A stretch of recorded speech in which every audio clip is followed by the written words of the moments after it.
raise your hand. So we are proud Russische Sprache. Russische Sprache. Zero. Okay, zero. Und wir brauchen Deutsche Sprache. Deutsch. Okay, here.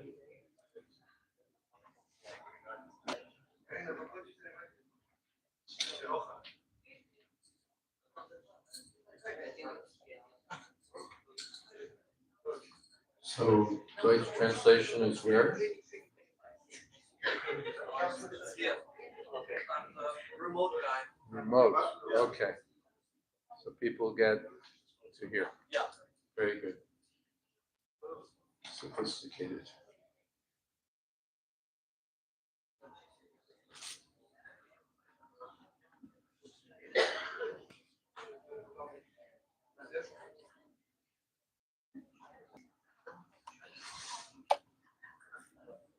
Om Jnana Simirandasya Anjana Shalakaya Chakshurmilitam Jena Tasmai Shri Gurave Namaha Shri Chaitanya Manopistam Sthapitam Jena Bhutale Swayam Rupapada Mayam Tadhati Shapadantikam Andeham Shri Guru Shri Jatapada Kamala Shri Gurun Vaishnavanscha Shri Rupam Sagrajatam Shahagana Raganatan Vitam Stam Sadivam Sadvaitam Savadhutam Pradijana Sahitam Krishna Chaitanya Devam Shri Radha Krishna Padam Shahagana Lulita Shri Vishakhambitamscha He Krishna Purana Sindho Dinabandho Jagatpate Gopesha Gopika Kanta Radha Kanta Namostute Tapta Kamsha Gaurangi Radhe Vrindavaneshwari Vrishabhanu Sute Devi Pranamami Odi Priye Mancha Kalpatarubhyascha Kripa Sindhobhyevacha Pratidanam Pavanebhyo Vaishnavebhyo Namo Namaha Shri Krishna Chaitanya Prabhu Nityananda Shri Advaita Gadadhar Shivasadi Gaur Bhaktarinda Hare Krishna Krishna Krishna Hare Hare Hare Rama Rama Rama Hare Hare. Thank you all very much for being here today. Let me get one more thing from my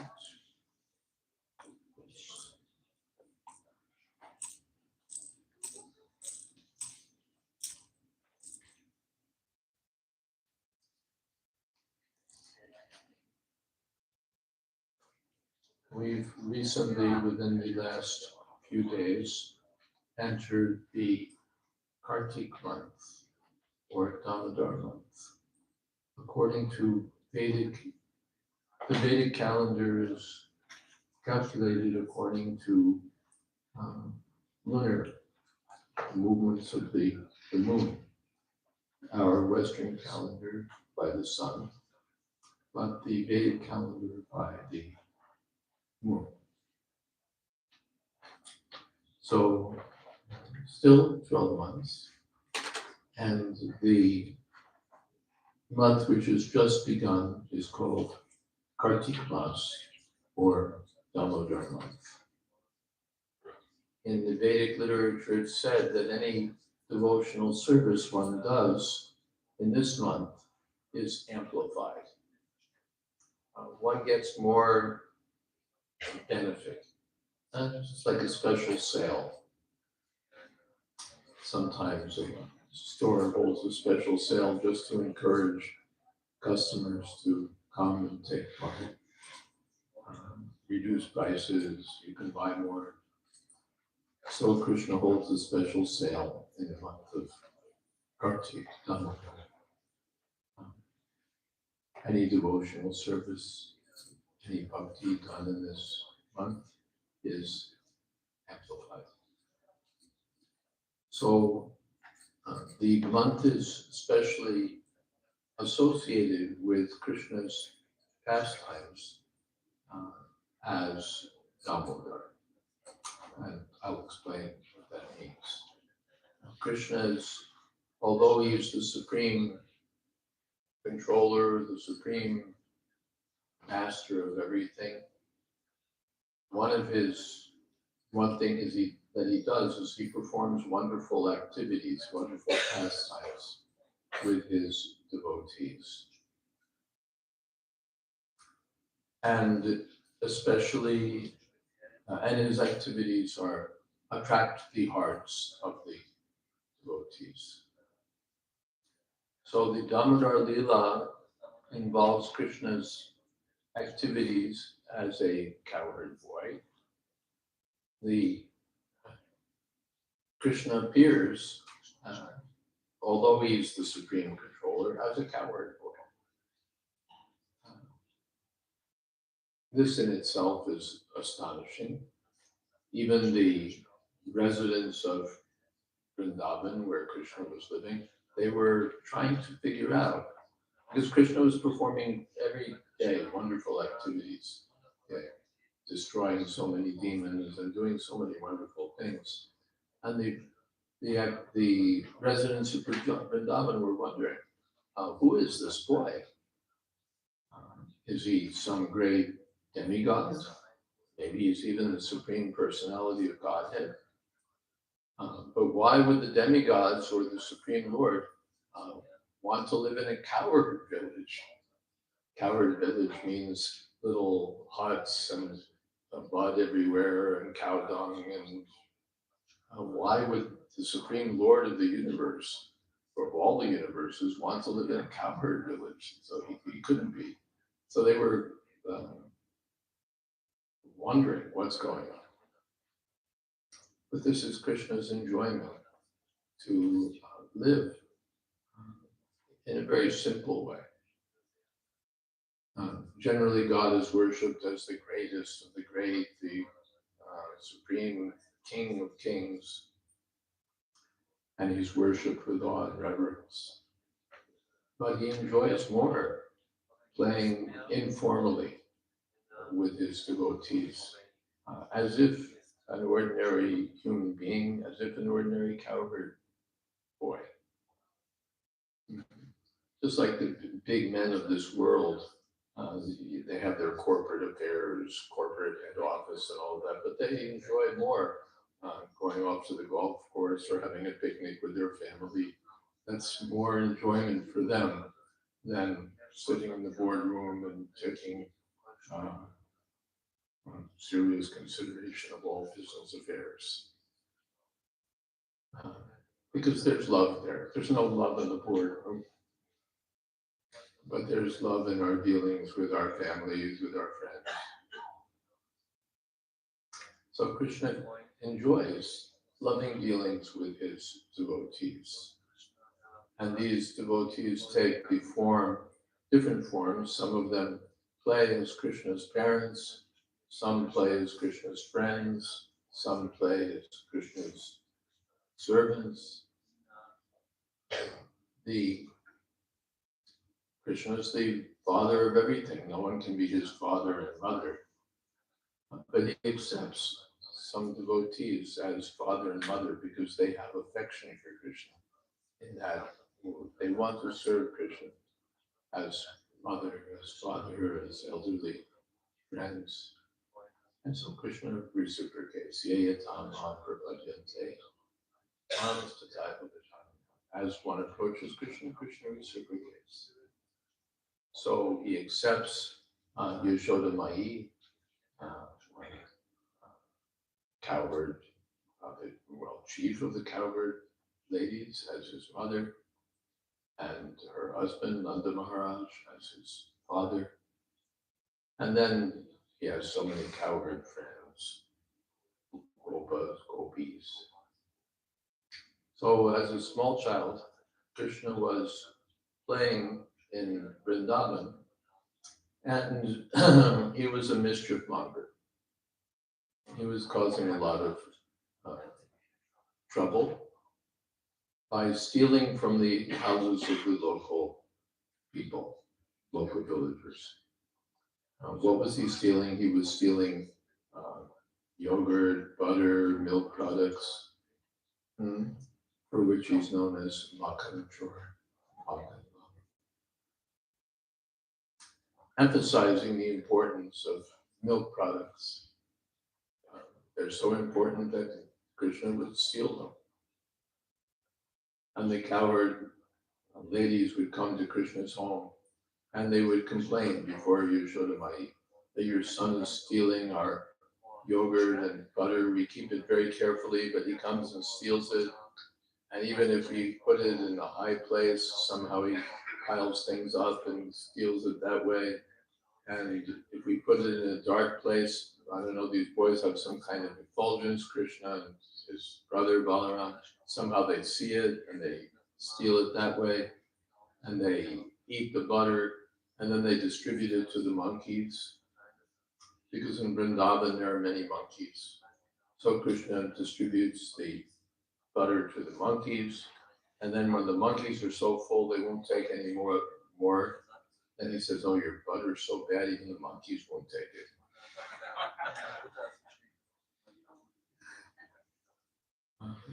And it pinches the babies and makes them cry. It doesn't, just mischief. So this way they came and lodged complaints. But actually it was their enjoyment to take the opportunity to talk about all these wonderful activities of Krishna. They would wait for Krishna to come and steal their butter.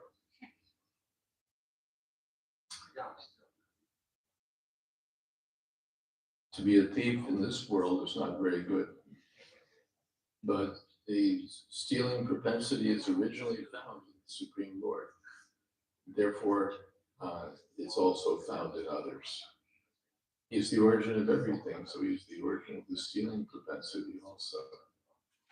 But in the material world, if you steal, they put you in jail. In the spiritual world, if you steal, then they adore you. So Krishna is stealing, but stealing is not very good. So Yashodamai sees that this boy is causing so much trouble, so she decides to tie him up. She decides that in Indian villages, still they do this. It's not cruelty, but when the child is too much, then they'll tie him someplace. All right, you stay here. Just like sometimes we see in the airports, they'll have a leash and the child will be on a leash. So they would sometimes still, they'll tie the child. Enough mischief. So Yashodamai decided that I'll tie this boy up. He needs to be taught something. Actually, what happened before that is that she was chasing Krishna. Krishna was busy with his stealing business, so she thought, no, this is not good. So she decided to chase him with a stick in her hand. Not that she would beat the boy, but just to create a little fear. She was chasing him. And Krishna's running here and there, but finally Yashodamai caught him. And Krishna was crying and looking with fearful eyes, what is she going to do to me?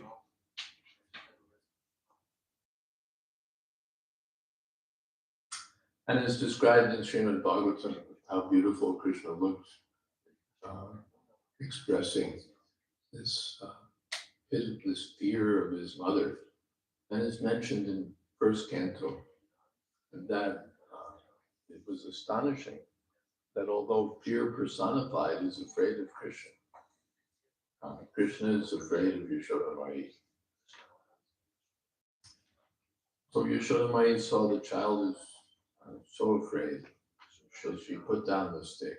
But then still she decided to tie him up. So she got a rope and she got it up. But when it came time to tie the rope was 2 fingers too short. So then she got another rope and tied it to the first rope, and now it's going to tie the knot, but again, it was 2 fingers too short. So she got another rope, and but however many ropes, she went all over the village getting this. Still, it was 2 fingers too short. What to do? So she was frustrated, but Krishna finally saw that, oh my, she's going through so much trouble already.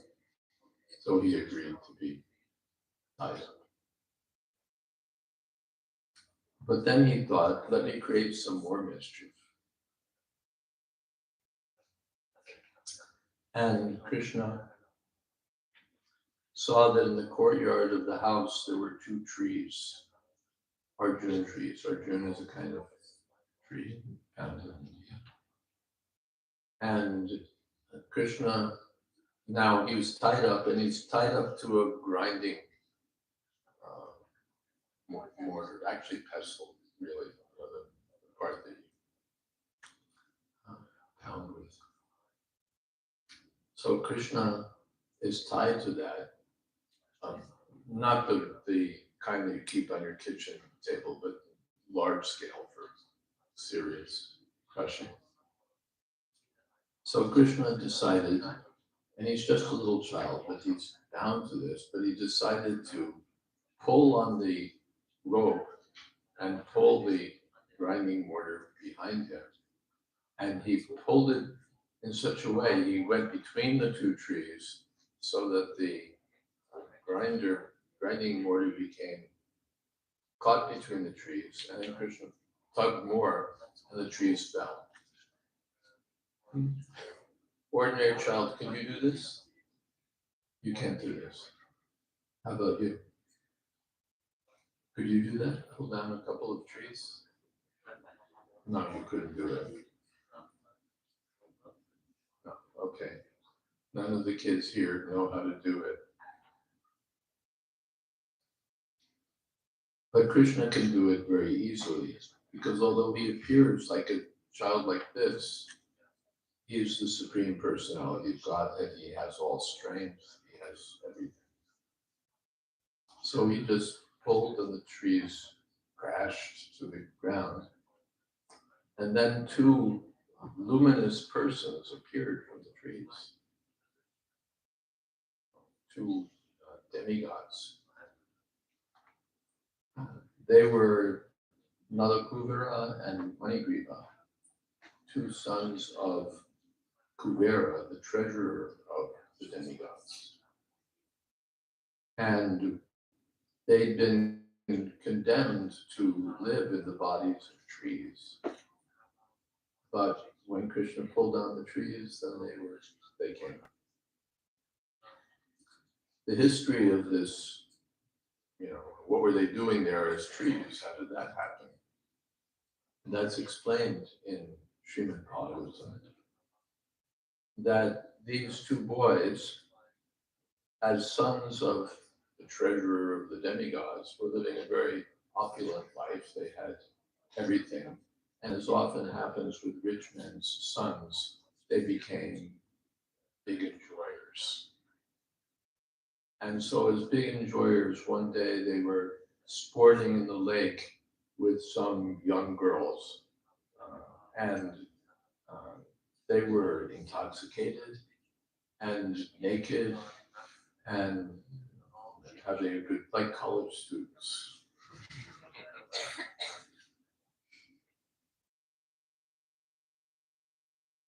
So this was great fun, that we'll have fun with the girls and so on. And while this was going on, Narad Muni, the great sage Narada, happened to come by. And when the girls saw him, then they very hastily put on some cloth clothing. But the two boys were so drunk that they didn't know up from down, and they remained standing naked before Narada. And Narada saw, we'll just see how degraded these boys have become. They're sons of a very respectable demigod, Kubera, but they're living like hippies. They're living this life of false enjoyment. One gets, when Janmaishvarya Shrutavir, Janmaishvarya Shrutavir, Edamana Manakava. When one is very rich, very born in a high family, when one has a good education, when one is good looking, then one becomes intoxicated. I'm good looking, I'm young, I'm rich, I come from a big family. It all goes to his head. And then what can he understand about spiritual realization? Just let me enjoy, let me enjoy. So Narad Muni saw that this was the situation of these two boys. So he cursed them to become trees. You like to be naked, okay? Become trees. Stand naked for a few hundred years. That's what the trees do. So, cursed to become trees, the boys somewhat, they were shocked. And they were, yes, they were shocked. But Narada said that, all right, after standing, you'll become trees, but you'll become trees in the courtyard of Nanda Maharaj, the father of Lord Krishna. And Krishna will give you liberation. So Krishna, being omniscient, knew all this. And so, to fulfill the words of his devotee, Narad Muni, he liberated the boys by pulling down the trees. And the two demigods offered very nice prayers to Krishna. And Nanda Maharaj had been away, and then they went back to their heavenly planets. And Nanda Maharaj had been away, and now he came back to Vrindavan, and he sees that the child is tied by the waist to the grinding mortar, and there are two trees that have fallen in the courtyard. What's going on here? And the neighbors also, they heard the trees crashing. What's going on here? So the boys said that Krishna pulled down the trees. And then two shining men came out of the trees and said something to Krishna. And everybody thought, what is this? The kids are saying all sorts of weird things. That's what kids do. But some thought, no, maybe it's possible. In any case, Nanda Maharaj untied his son, and Yashodamai thought that these trees could have fallen on Krishna, but God has saved my child.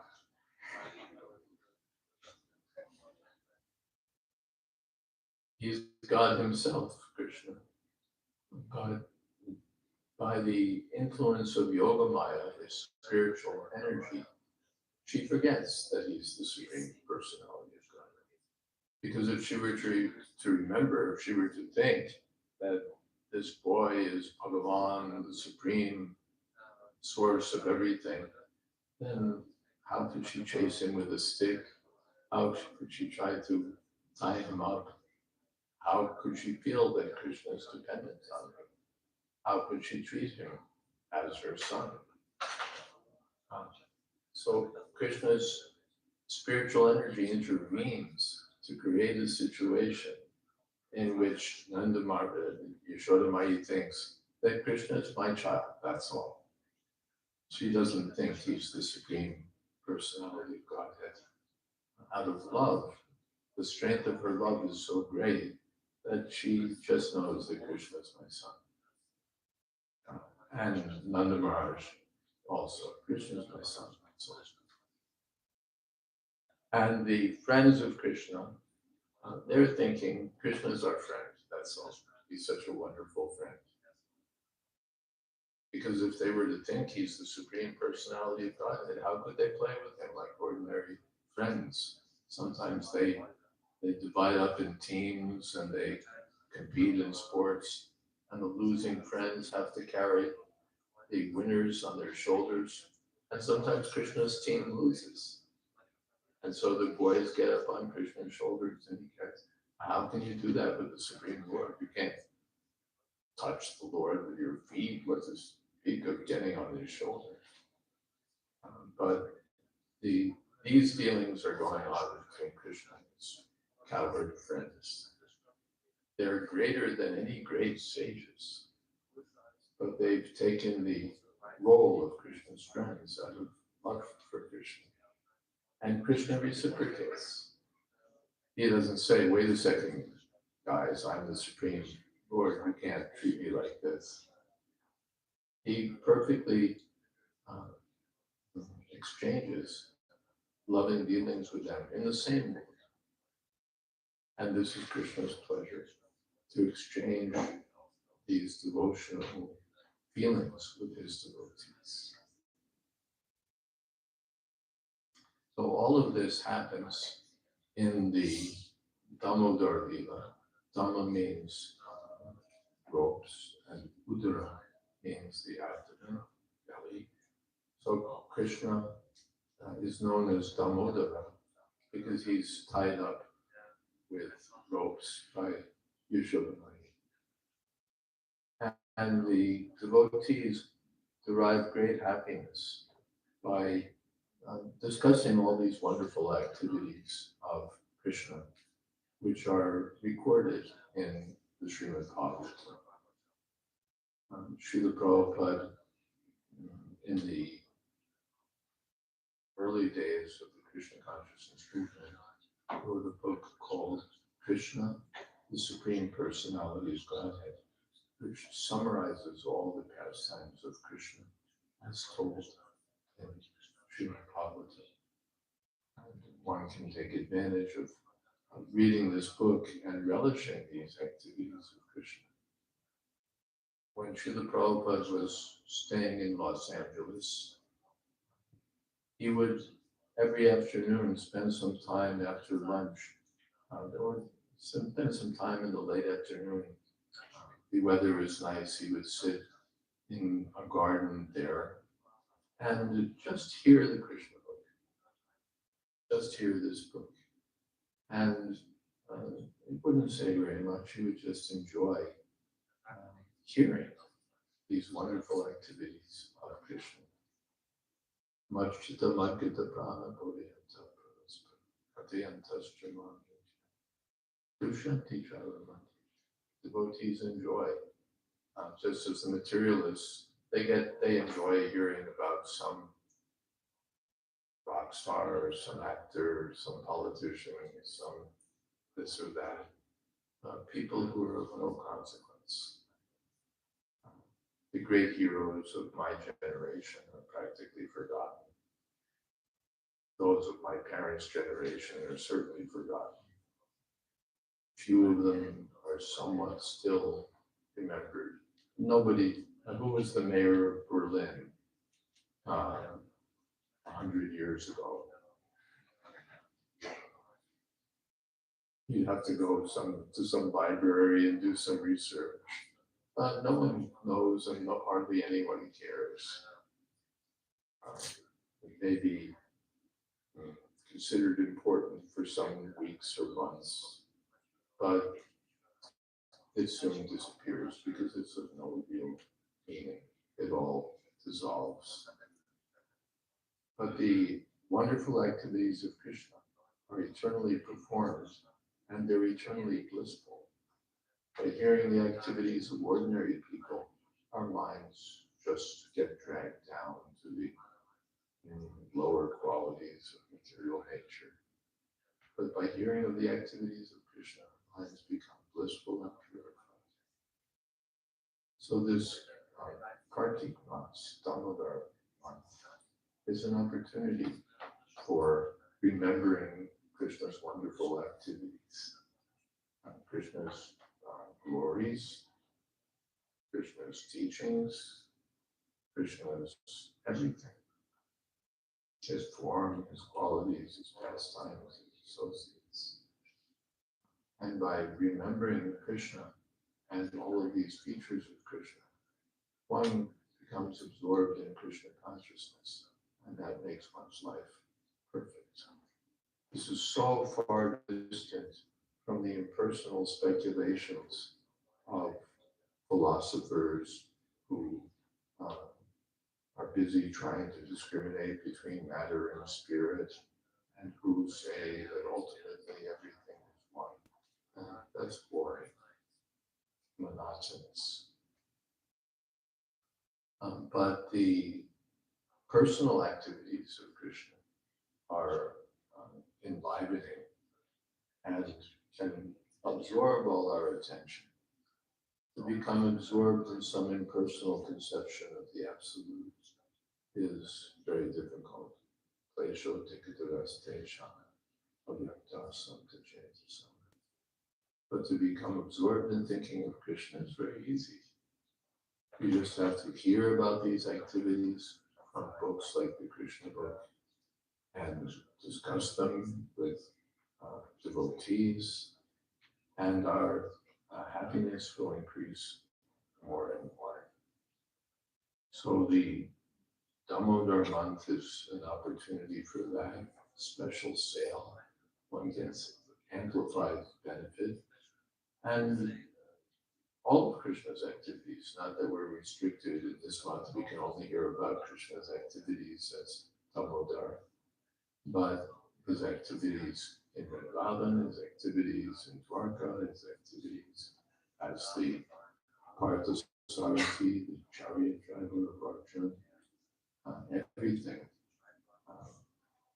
is all good absolute. Hare Krishna, Krishna Krishna, Hare Hare, Hare Rama, Hare Rama. Any questions or comments? Mm-hmm. Yes. Hare Krishna Maharaj, I had one question in mind. In Vrindavan, the residents, they forget that Krishna is God. In Vrindavan? In Vrindavan, they forget that Krishna is God. In Vrindavan, they forget that Krishna is God. Yes.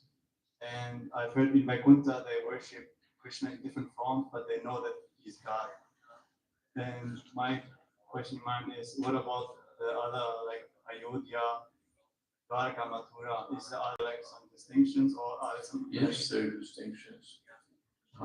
Krishna appears in different forms, and he reciprocates with devotees in different ways. When he appears as a king or Ramchandra, there are also the devotees may or not be conscious that he's God. Just like that Sabari, she's offers something to Lord Ramchandra. She had some fruits, but she wasn't sure if the fruit was good, so she tasted a little bit, and it was good, so she gave it to him. So one doesn't do that when one worships the Supreme Personality of Godhead, but out of spontaneous love, she's offering in that way.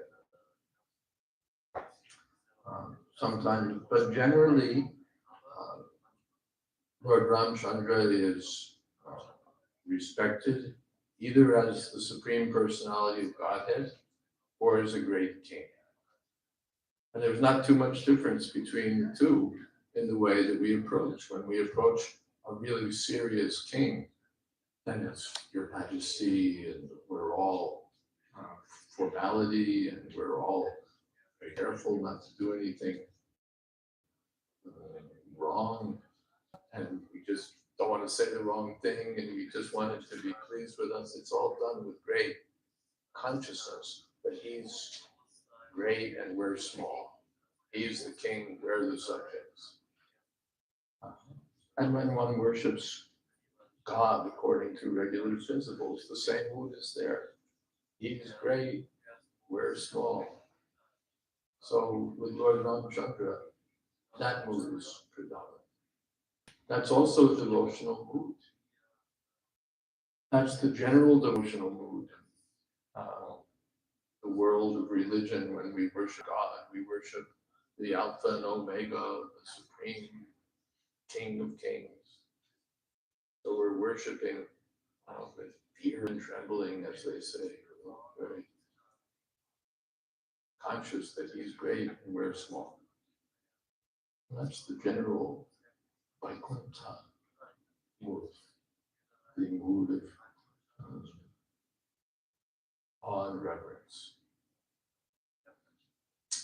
But in the form of Krishna, Krishna thinks that everybody worships me with awe and reverence. I get tired of all these hymns and glorification.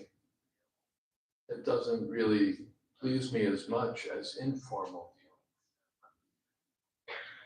The same thing, the president sits and people give speeches. I have to sit here and they'd say, oh, Jayadvaita Swami, Jayadvaita Swami. And the president sits and people say, the president has done this, the president has done this. He's one of the greatest presidents. And but the president gets more time, more enjoyment when his son is speaking to him in broken language. Even if the son becomes angry, I'll never talk to you again. Sometimes the child says, I'll never talk to you again. Because you didn't buy me this or you didn't buy me that. And the father enjoys that more than all the praises that he might be given in connection with his job or his post. So Krishna enjoys these loving dealings, spontaneous loving dealings in Vrindavan, more even than the great poetic prayers and glorifications and ceremonies and rituals. He takes special pleasure in these spontaneous dealings. Okay. That's also like in Dwarka, he's also a king, but it's. In Dwarka, he's a king. He's in Vrindavan, he's a coward boy, but when he goes to Vrindavan, then he plays the role of a king. And then there's respect, there's all of that. Still, sometimes there's some question, is he God, is he not God? We're not quite sure. Because still he's playing his human-like pastimes. But in Dwarka, there's respect. And in Vrindavan, no respect.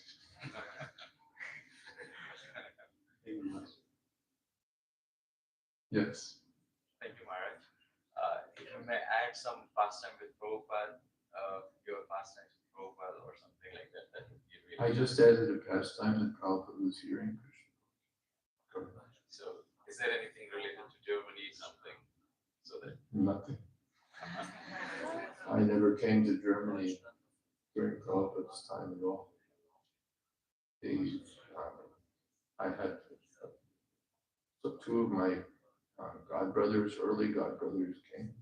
When Jai Govinda Das came, he was initiated before I was. And he was called by the draft board to serve in the military. And to avoid military service, he went to India. And later he came to Germany. And there was another devotee, young, very young boy, Krishnadas. He was younger than I was. Maybe he was 17 or something like that. And he came to Germany. Very nice boy, Prabhupada liked him very much. And they started the first activities as a in Germany. And we saw the pictures back in America, how they come to Germany. And Prabhupada appreciated very much their efforts. I think they first went to Hamburg, and then later Berlin began. And gradually, of course, things now they're distributed everywhere. But that was the beginning.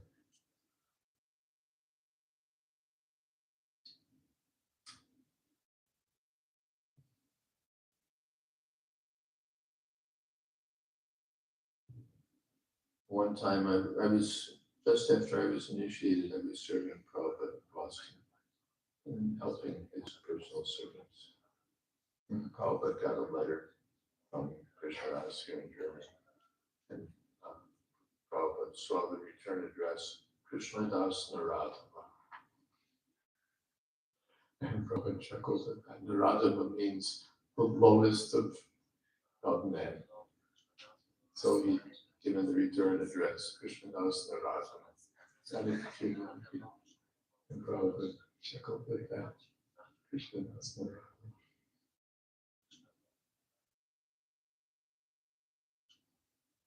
Some other questions?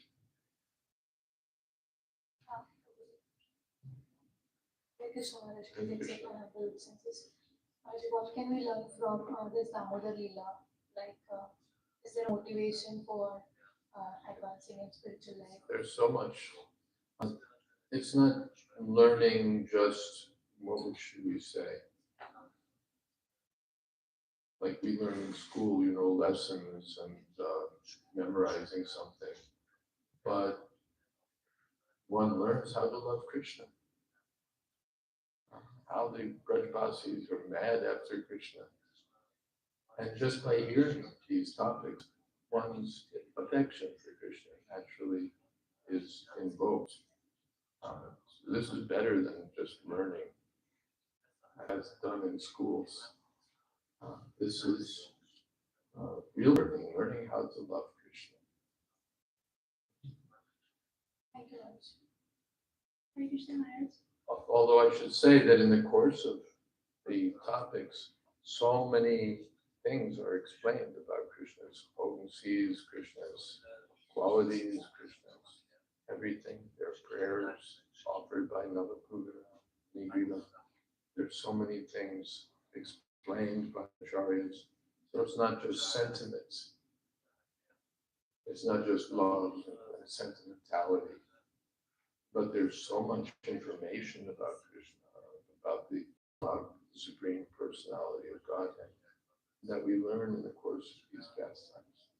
But it's not dry philosophy. It's juicy philosophy. There are so many philosophers in this world, and they have their deep philosophical discussions, but it's so dry. It's so dry. This is also philosophy. This is the perfection of philosophy, but it's so relishable. Maharaj, I have one more question. I don't know how to love Krishna, and the way Yashoda Maya is loving Krishna, it's not good, right? If we imitate that. No, we can't imitate. And now I'll approach the deity with a stick in my hand. We have to follow strictly the regulated principles. But by doing that, our hearts become purified. And gradually, we can come to that stage of the best, mature stage. But we shouldn't pretend. Thank you, Maharaj. Thank you. Hare Krishna Maharaj. Hare Krishna. Please accept my humble greetings.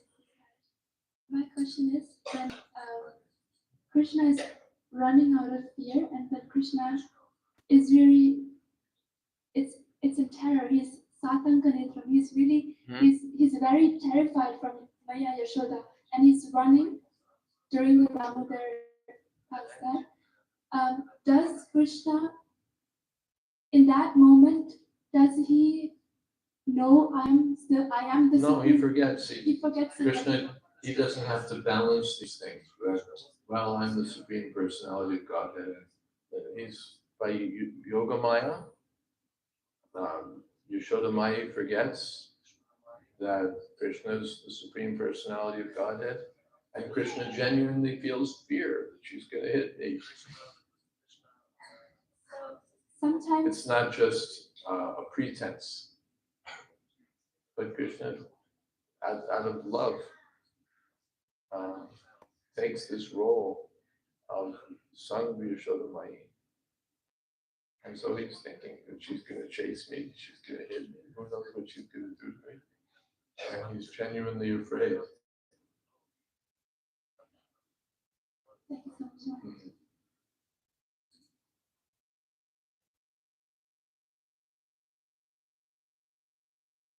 Hare Krishna Maharaj, thank you very much for writing Damodar Leela. I have a question. We were discussing about Krishna in Vrindavan, Krishna in Dwaraka. Yeah. There it is all about awe and reverence, here it's about love and care. My question, as you already said, Krishna is well known as Mathan Chor. And when he is doing mischief, for the chaos he is doing, he is appreciated.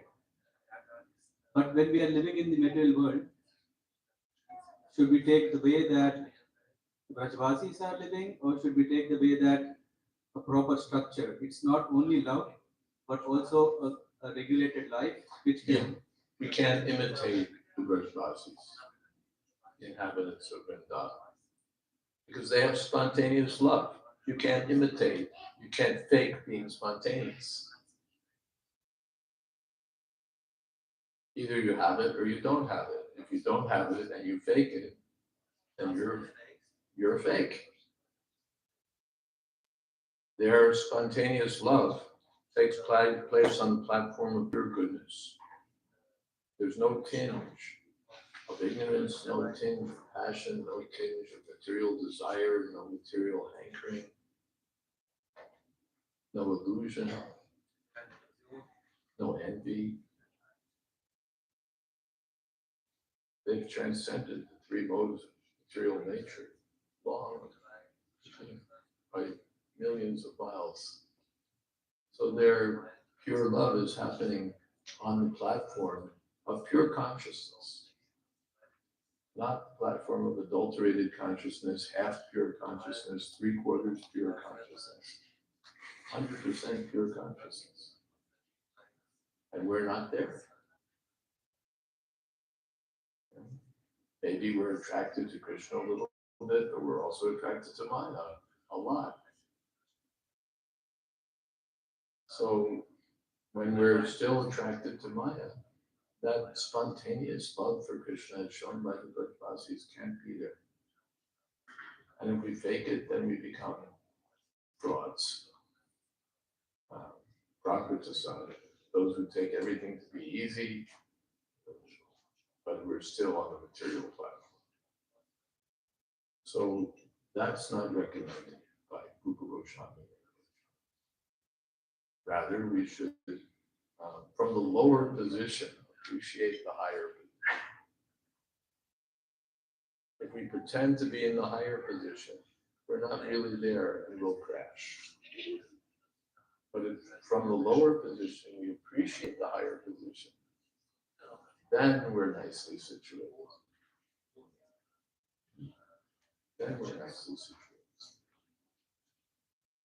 I think there's a prayer in the prayers of Bhishma Dev, there's an appreciation how wonderful these activities of Krishna were as Damodar and as healing for the gopis and so on. Appreciating not pretending that although I'm a general, I'll also jump into Vrindavan, but appreciating how wonderful these activities of Krishna are. So that can be our position, that we're not there. We're not qualified at the present moment to enter into that atmosphere of pure consciousness. It's described in Brahma Samhita, there are tridents in different directions around Goloka Vrindavan. And if you try to bust in, you get stuck on the tridents. We can't enter the world of pure consciousness with dirty consciousness. It won't work. But even from our present position, we can appreciate that world of pure consciousness, that Vrindavan. And that we can do under the guidance of the bona fide spiritual master, while strictly following the regulative principles, understanding philosophically who is Krishna, who is it? Otherwise, we'll take it as its ordinary business. Krishna is an ordinary boy, something like me. He enjoys fun in the village. No, we have to understand who Krishna is. And then we'll appreciate more. As Dev is appreciating that although he's the Supreme Personality of Godhead, he's running in fear of Yashodamaya. By appreciating that Krishna is the Supreme Personality of Godhead, we can understand these pastimes rightly and appreciate them rightly. And if we just try to imitate and jump in, that doesn't work at all. And it's just a show. And won't help us. And won't help. But from a lower position, we can appreciate it. Then we can relish these activities of Krishna. Okay. Thank you, Maharaj. Can you also help me understand? You have explained the dealings of a devotee with Krishna. Can you also say about dealing among the devotees? What would you like to know about the dealings among the devotees? So, as we being aspiring devotees, we are conditioned, and is it still, should it be on a love? Yeah, love and care. That's right. Yeah, well, first thing is appreciation. Before there's love, there's appreciation.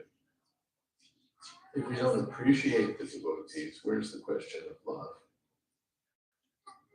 So we have to understand something about devotional service. That's very rare to begin with. Manushanam Sahasreshu Question on Vaitita. Very rare that out of, first of all, it's rare just to become a human being. Out of so many births, millions and millions of living entities in different species, some are human beings. That's already special. So civilized. Out of those who are civilized, only a very few are interested in spiritual realization. And out of those, still fewer are interested in serving Krishna. Very few understand that Krishna is the Supreme Personality. So if we find someone who's chanting the holy name of Krishna or rendering service to Krishna, what a rare person that is. Even though something about him, what's the word, irritates me, or we disagree about something, or he has some habit that disturbs me, or he talks loud, or he doesn't talk loud enough, or I don't like the way he does this or that. Whatever, that's all superficial. But here's someone who's dedicated to the service of Krishna. How wonderful. The first thing is to appreciate the devotees and not criticize the devotees. Because as conditioned souls, we have that tendency, we like to criticize. Where did you get those crummy glasses? Rather than find some good points, where did you get those crummy glasses? I'll find something to criticize. Why doesn't he care like a decent person? Why does he speak loud? Why is he this? Why is he that? Because the more I can criticize you, the better I can feel about myself. In contrast to you, I'm well dressed, I speak nicely, I'm well educated, I'm a cultured person. So my internal dialogue is to build myself up and knock everyone else down. And especially when we have an internet, then we can really do it.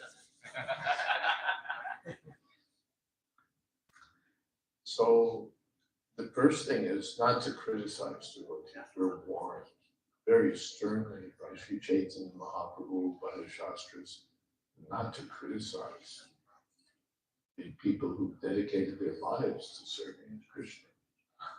That will be very subversive, corrosive to our spiritual life. Don't criticize. If you can't appreciate it, at least don't criticize. Keep your lips shut, fingers off the keyboard. But then, better than just not criticizing is to appreciate. And that's the nature of a devotee. He appreciates good qualities in others. Even the ordinary person will find something good to appreciate in even the ordinary person. And what to speak of appreciating the good qualities of the devotee. If we have that vision, we'll see those good qualities. And if we have the other vision, we'll see, we won't. We'll just see them. So the first thing is appreciation. And later comes love. Of course, love may come, but generally, appreciation. And then love can be cultivated. When we appreciate somebody, we want to have some affectionate dealings with that person. People I don't like, I don't want to have anything to deal with. Where's the love? But when I appreciate, then I want to have a relationship with that person. And I hope that there'll be he'll say something nice to me, or I'll say something nice to him, and he'll appreciate it. So these are loving dealings to give something to that person and to accept something that person gives to me, and to offer some prasadam, some holy food to that person, and accept prasadam from that person, and to disclose my mind to that person with whom I've cultivated a relationship, and to hear from him what's on his mind. So these are all loving dealings. Sri Rupa Goswami, Shakvidham Priti. By these kinds of dealings, we develop love.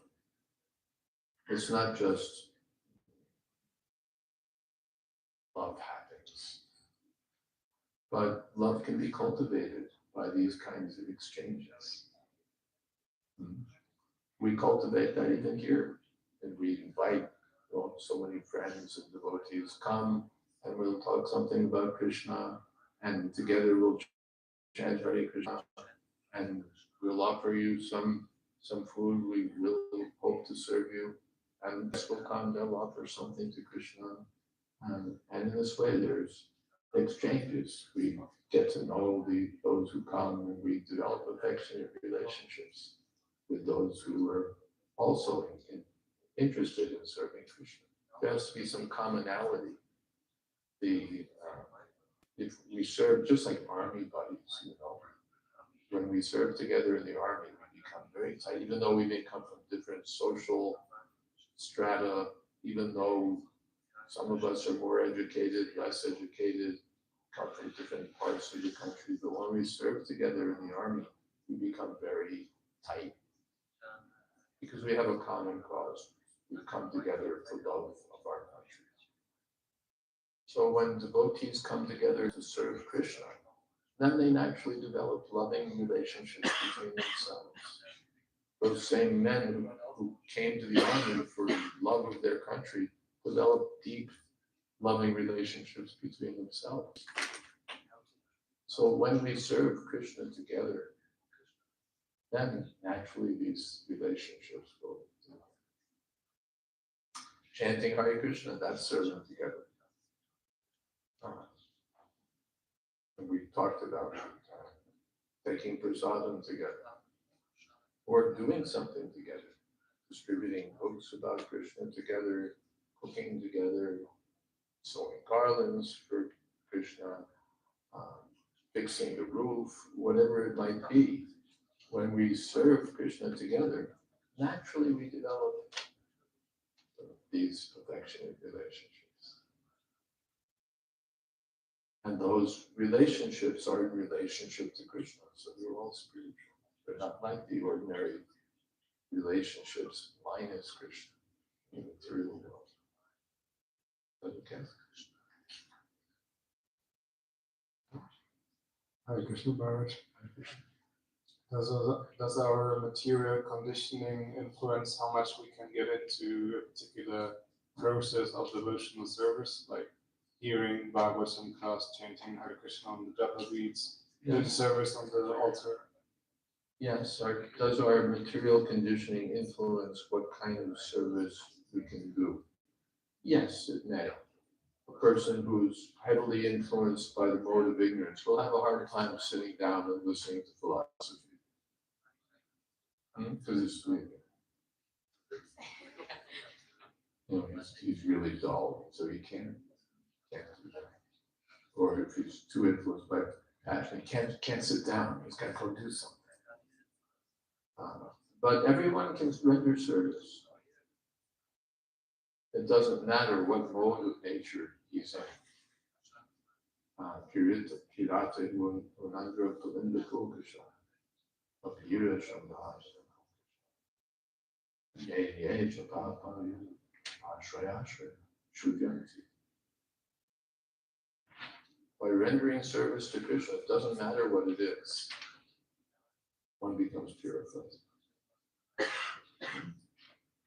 By sweeping the floor, I may not be a college professor, highly elevated in the mode of higher education, but if I sweep the floor, my consciousness becomes purified because it's Krishna's floor. Anything that I can do for Krishna, and then by purification, one goes beyond the modes of nature. Sagunan Samatityayitan Brahmabhuvyaya Kalpata. One comes to the completely spiritual platform. I'll give you an example. I had a godbrother, now he's departed, who, when he first came to the temple, I guess he must have had a difficult background. He was like a basket case, as they say. He was really, you'd say, the kind of person who might have needed to be institutionalized. He really couldn't do anything. And you'd ask him something like, would you like some prasadam?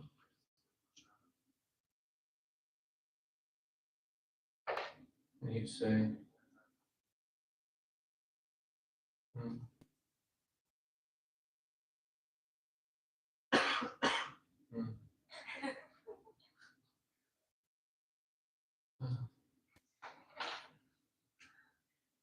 Oh, Krishna. That was, any question would be like that. He was so, as we would say, really out of it. but somehow he'd been attracted to devotional service, and he became a brilliant scholar. He translated many books he taught himself Sanskrit and translated many books of the Goswamis from Sanskrit. He composed poetry in English and glorification of Krishna. He composed verses in Sanskrit in glorification of Krishna. He became an exceedingly accomplished person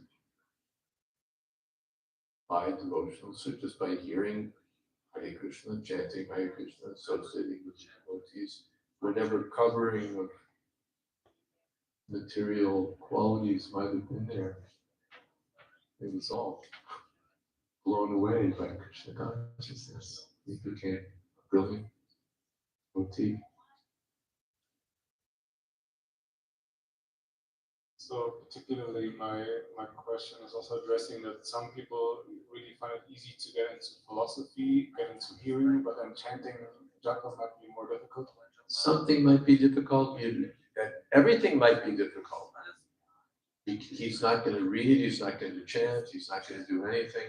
But someone like my godbrother Jayananda, who's building a Ratha Yatra card, would see such a person and say, "You know how to use a hammer?" Guy says, "Yeah." "Could you help me out?" And then the guy's building a Ratha Yatra card for Lord Jagannath.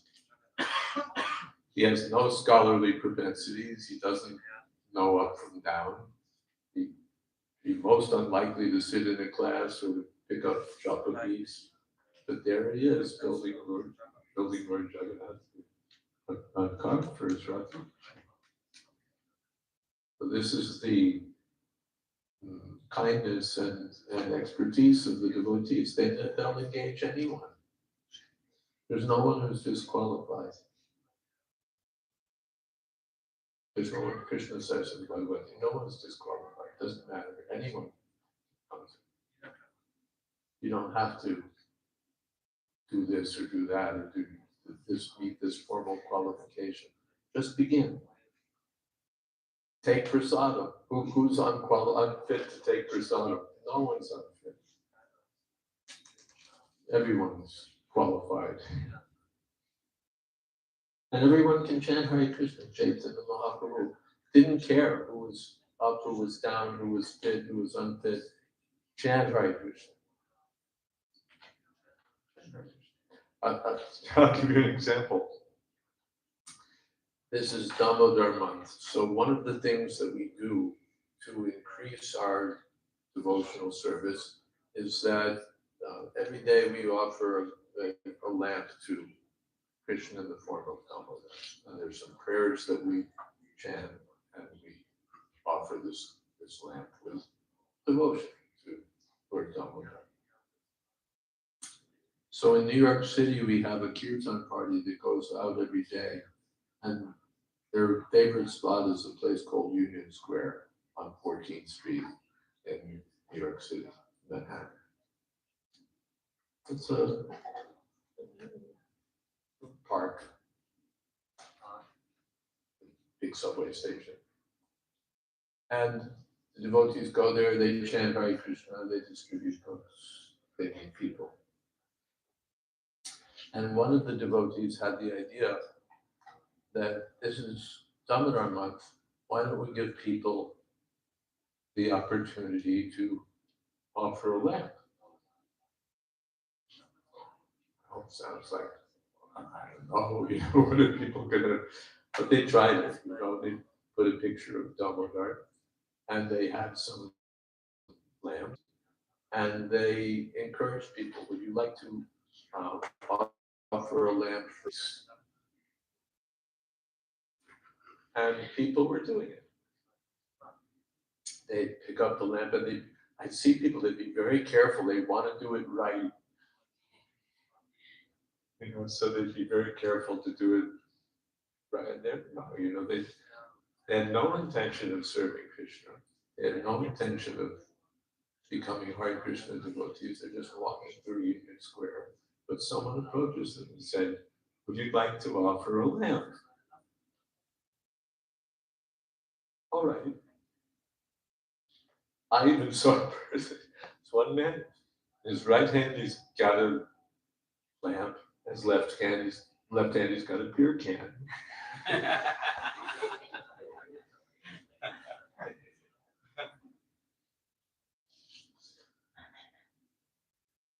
In the temples of India, this wouldn't go.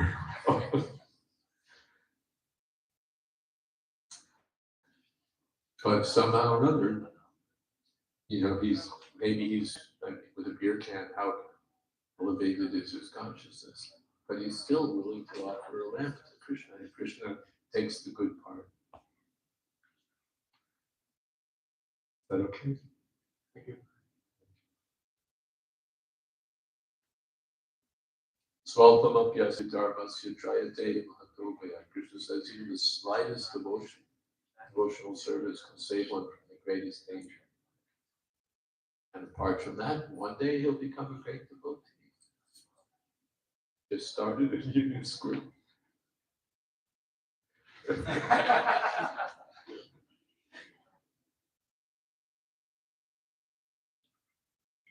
But one day he'll go back home, back to God. Something else? Yeah. Where? Yes. Question is Gautam that Krishna was just doing bad things in yogurt pots. They were falling down and yogurt was everywhere. He was in yogurt, he was standing not in milk but in yogurt. And then he ran away. And he was leaving the traces. He was? The traces white. Because yogurt is white, the yogurt traces. Oh, the footprints were Footprints, there. yes. Yeah. Because white yogurt was on his Feet, yes. Running, he was leaving this white footprints. Yes. And the question is, it is very charming as all what Krishna is doing, but if it has some meaning, only to attract us to. I couldn't get the question. So it's charming activities, but if it has any meaning, this detail. does this detail of his leaving white footprints have some philosophical I import? don't know, some meaning for us. I would have to look and see if the acharyas have said something. But the main takeaway, as they say, these are real activities. They're not just a framework filled with some philosophical ideas. Krishna's actually stealing butter and yogurt. He's actually getting yogurt all over his feet. He's actually giving, leaving white footprints, and his mother's tracking him down. These things are all going on. Now we may get some philosophical lessons or something like that, but these are real activities. Okay.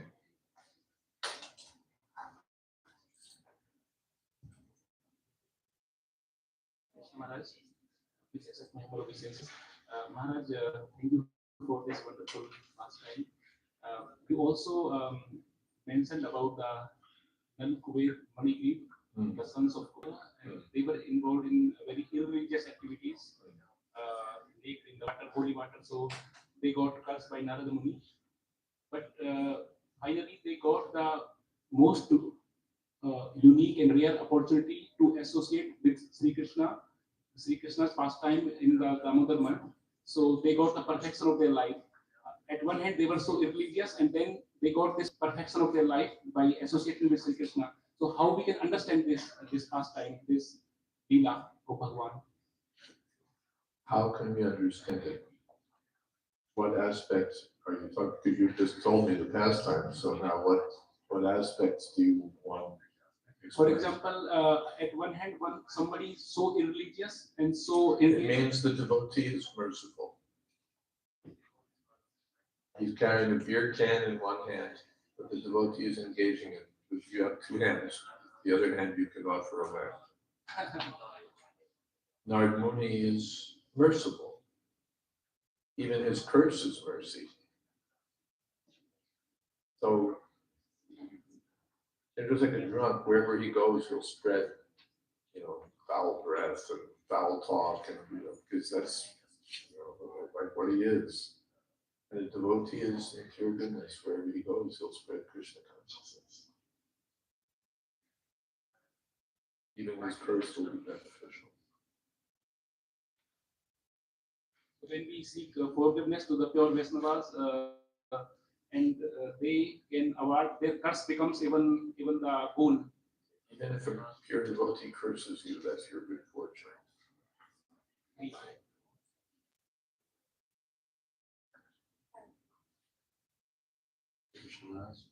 Maharaj, when you were mentioning that we should not do fraud, that we should not act to have spontaneous love for Krishna. In my material life, when I am a devotion like mixed with material life, when I try to serve Krishna, then there are many times that I'm struggling. For example, I'm going for an event or I'm going for a seva opportunity, and then I feel that many times there are some struggles coming in, or even in daily life there's some struggles coming in when we're trying to practice devotion. So then there's a spontaneous anger coming inside. That why are you doing this, Krishna? So how would you explain that? Would that is also a fraud, or is that okay to be angry on Krishna?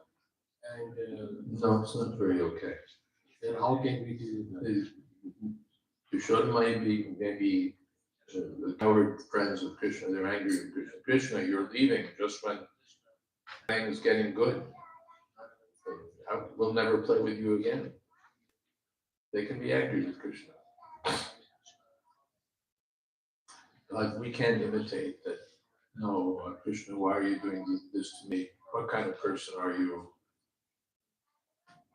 No. So how to deal with this feeling? Because this is we should understand this is our material conditioning. That why am I suffering? Because I have it coming to me. And I want to blame God that it's your fault. This is our material conditioning. It's our contamination. Not that,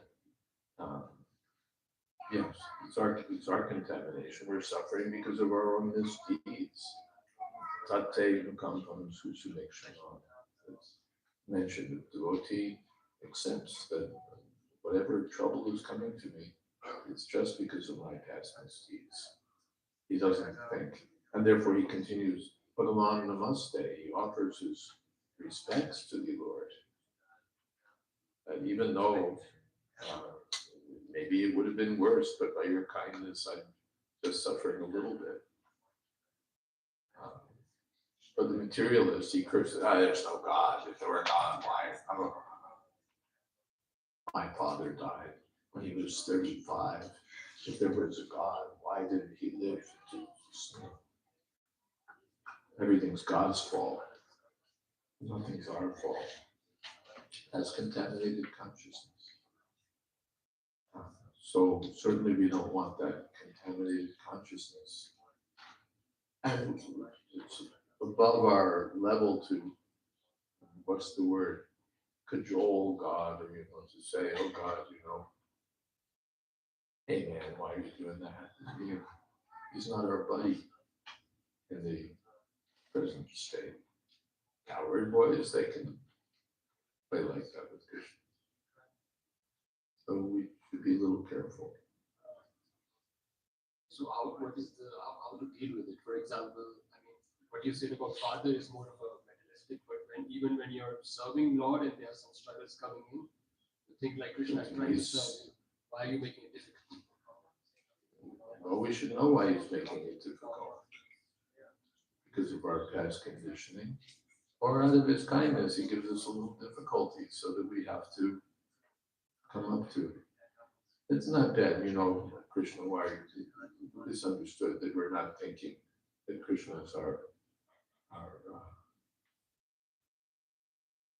like our buddy, that we can just, but one, all right, Krishna, what's going on? And then take it from Krishna's instructions, from the instructions of the Guru, from the instructions of the devotees, what is going on. Not that it's undeserved or just going on at random, there's some reason. But let me try to understand something. My own reluctance to serve may be playing a role here, or just that the material world is life. It's not so easy to serve Krishna. If I want to do something, accomplish something, there may be difficulties. Prabhupada wanted to build a temple in Jew, how much trouble he went through. So that's the nature of this world. Well, I was sitting, okay, I got one for you. I was sitting with Srila Prabhupada outside his room in the Lotus building with another devotee. And Prabhupada had just taken his bath, I think. He was sitting just one upper cloth, lower cloth. Oh, freshly shaved head, I remember. And we were talking about something. Prabhupada rubbed his head like this. He said, anything good you want to do in this world, you will have so much difficulty. So why, what to speak of you and me, even Prabhupada face so much difficulty. Anything good you want to do in this world, you will face so much difficulty.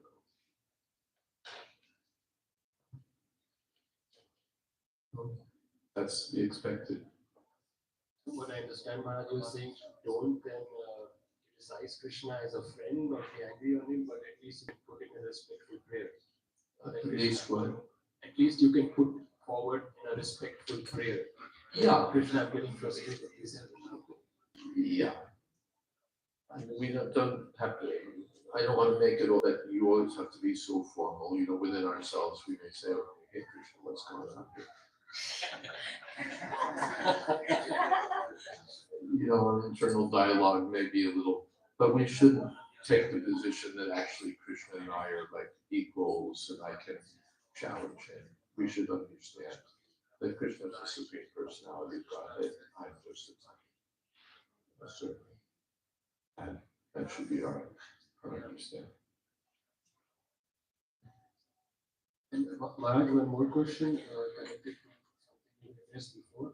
You said between devotees, we should always have gratitude and respect, right?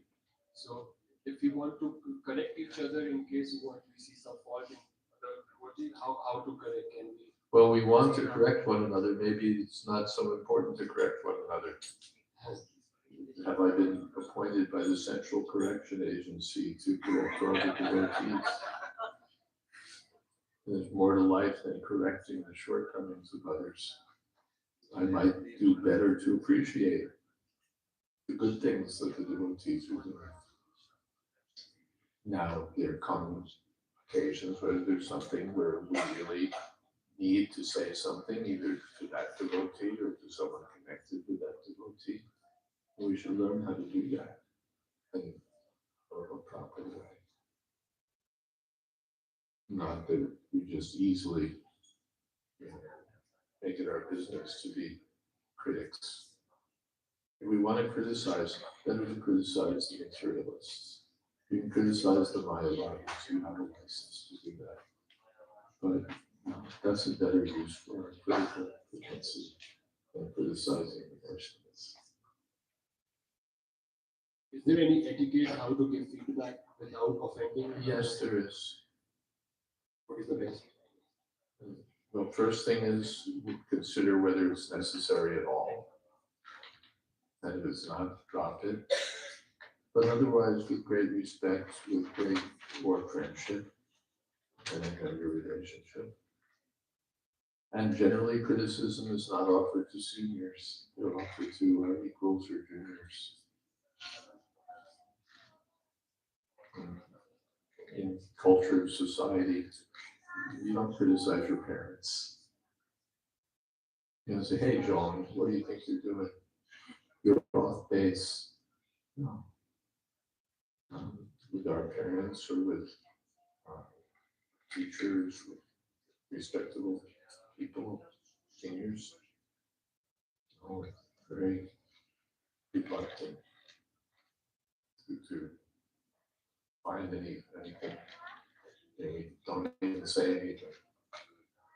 But when necessary, we may say something, but in a very humble way, because I'm the small guy. So with great humility, one may present something. Not that you're doing something wrong, but something. Maybe the light's green, but cars are going to run us over or something. But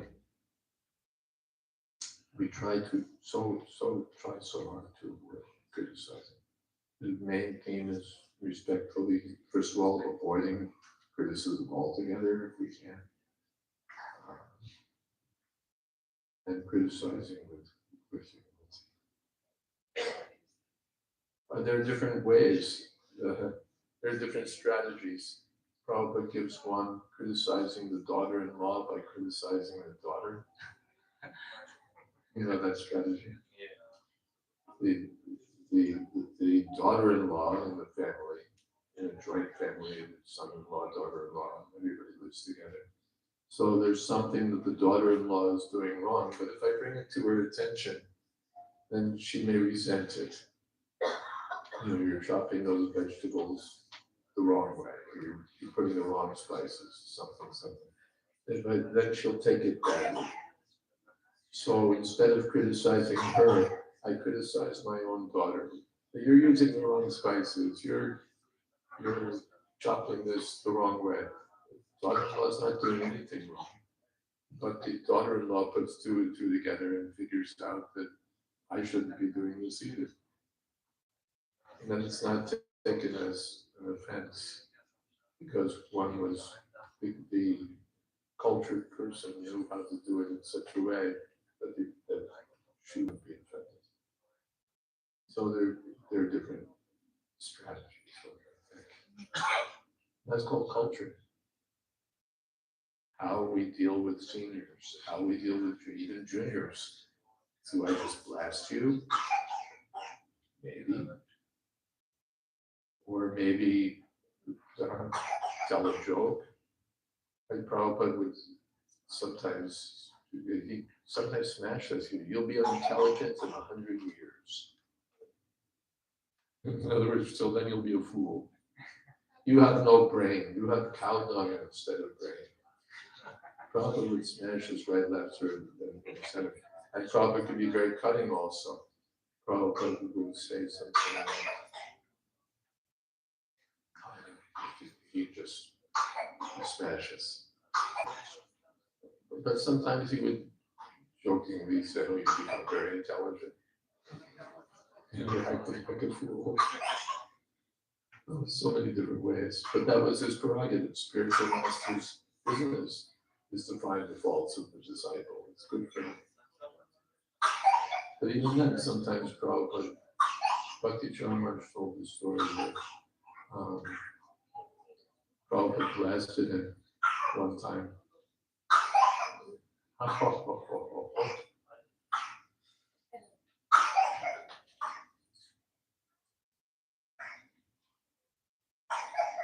Prabhupada blasted him one time and then later said, don't mind. He said, I am an old man. Old men get irritable.